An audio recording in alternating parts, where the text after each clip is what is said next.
کچھ دن نہیں گزرے آپ کے چچا کا انتقال ہوا. آپ کے چچا کا انتقال, خیر خائی کرنے والے چچا چلے گئے.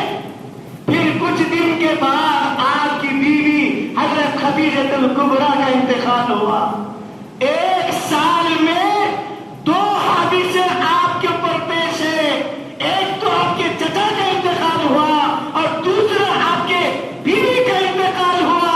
تو آپ کے دل کو اتنا بڑا صدمہ, اتنا بڑا غم, آپ نے فرمایا اس سال میرے لیے غم کا سال.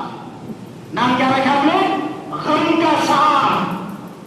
بڑے سینے میں پہاڑ, چچا چلے گئے, بیوی چلے گئی. اب آپ صلی اللہ علیہ وسلم مکے میں چاروں طرف نظر اٹھا کر دیکھنے لگے. اب اس وقت میری دعوت پہ لبیک کہنے والا کون ہے؟ میرا چچا تھا جو خیرخائی کا, وہ بھی چلے گئے.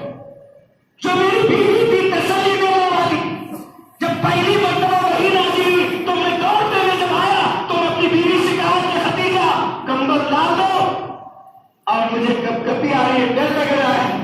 تو آپ کی بیوی نے کہا کہ میرے پیغمبر, اللہ آپ کے ساتھ اچھا سلوک کرے گا. آپ بھوکوں کو کھانا کھلاتے, آپ بھوکوں کو کھانا کھلاتے, ننگوں کو کپڑے پہناتے ہیں, بے راہ لوگوں کو راہ دکھاتے ہیں. آپ کے ساتھ اللہ اچھا سلوک کرے گا, اچھا سلوک کرے گا.